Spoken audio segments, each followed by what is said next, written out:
Well, you already know what I'm going to say based on the other two videos. So our contenders today are USA, UK, USSR, and Germany.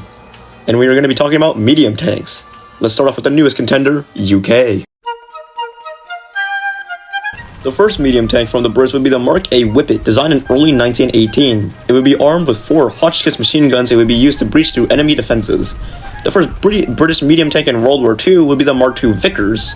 Designed in the late 1920s, it would be used as a training device in 39 to 40, but the first cruiser tank would be the Cruiser Mark I, built in January 1939, with production being made in 1937. Its main armament would be the 2-pounder or 30mm gun, which replaced the 3-pounder gun. The medium tank we'll use today to make it fair would be the Cromwell. The Cromwell would be armed with a 75mm gun and have the weight of 28 tons at the speed of 32 miles per hour. Production of the Cromwell started in 1943. The engine used would be the Rolls-Royce V12 Meteor petrol engine, able to produce up to 600 horsepower. The Cromwell, even by 44 standards, would still be considered inferior to the likes of Panther. Not like the Sherman, but close. It was still better in reliability to the Panther. Speaking of Germany, we'll only talk about 2 German tanks today, and that's the Panzerkampfwagen 4 and Panzerkampfwagen 5 Panther. Panzer IV was produced in 1937 under the name of Begleitwagen, or accompanying vehicle, due to the limits of the Treaty of Versailles. Significant production started in 1939, starting with the Aus D, Aus A, and Aus V. The gun used would be the 75mm KWK 37L24. During Operation Barbarossa, the Germans encountered highly effective T-34 and KV-1 tanks, leading to up-armoring and up-gunning the Panzer IV. The Panzer IV would now use the long-barreled 75mm KWK 40L43 named Aus G. In 1943, the Panzer IV and Aus H was delivered with more armor and a better long-barreled gun. The Aus H would be the final version and remove the electric power for the turret, making the crew use a hand crank to turn the whole gun. The engine used would be for the Ford would be the Maybach HL120 TRM, which could produce 300 horsepower at 2600 RPM, giving the Panzer IV a top speed of 24.85 miles per hour. On to the Panther. After encountering the T-34, the Germans realized a massive issue. The T-34 had sloped armor.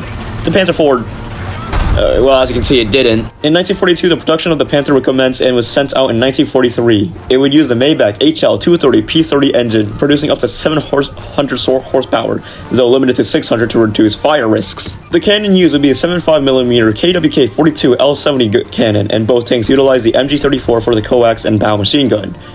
Unfortunately, it was really rushed, and so it was awfully plagued with issues. The drivetrain was only for a 30-ton vehicle, however the Panther was 44 tons. The engine had fuel leaks, leading to fires, the one thing they wanted to reduce. Not to mention the steel was really poor quality. Let's move on to their inspiration, the USSR. Now this one's a bit controversial. We'll be taking a look at the T-34. Built in 1940, this wasn't a tank the Soviets even wanted. The T-34 effectively wasn't and kind of was a stopgap tank. It was designed out of necessity in 1940, and later on they'd be raided in 1941 during Operation Barbarossa, where the Germans would attack the Soviets on June 22, 1941. Fortunately, the T-34 had sloped armor, deflecting shots from the likes of Panzer III and IV. They were also accompanied by the KV-1 Heavy, but that's a different story. The T-34 was also really freaking short, therefore hard to see. It would be equipped with the 76.2mm F-34 gun and equipped with the V2 34 engine, producing 600 horsepower and then producing up to 32 miles per hour. It would also use an American suspension system, the Christie suspension. The T-34 would be used in the largest tank battle in history, Kursk, making up 500 out of the 3,500 tanks the Soviets used. In 1944, the T-34 was upgraded to the T-34-85. Arguably the best version of the tank, the T-34 would be upgunned to the Ziz S-53 gun, utilizing a 3-man turret, meaning the commander could finally command. It was designed because of the danger of the Tiger and Panther, and they didn't have enough time to develop the T-44. Now for the most controversial tank, arguably, of World War II. The US started its medium tank production in June 1941 with the M3 Lee, nicknamed Grant by the UK. The M3 Lee is always hated nowadays, however it's actually a pretty good stopgap tank, even the Brits liked it. Kind of minus the tall profile. It was exceptionally reliable, had pretty good armor, and it had a better 75mm cannon using the M2 M3 gun in the hull and used the 37mm M5 M6 gun on top. The engine used would be the Wright Continental R975 EC2 engine, producing 300 horsepower. After 1942, America would produce its backbone tank, the M4 Sherman medium tank. Produced by Chrysler, it would use the 75mm M3 gun in almost all versions. Britain, of course, used a 17-pounder gun in the Sherman Firefly. The Sherman would ultimately be assumed to be one of the best tanks of the war, with the Soviets, British, and even the Germans liking it. The Sherman was easily a match against something like the Panzer IV, and was probably the most customizable tank of World War II, or ever, causing things like the Flame Sherman, the Crab, the Jumbo, the Israeli M51, the Firefly, and much, much more.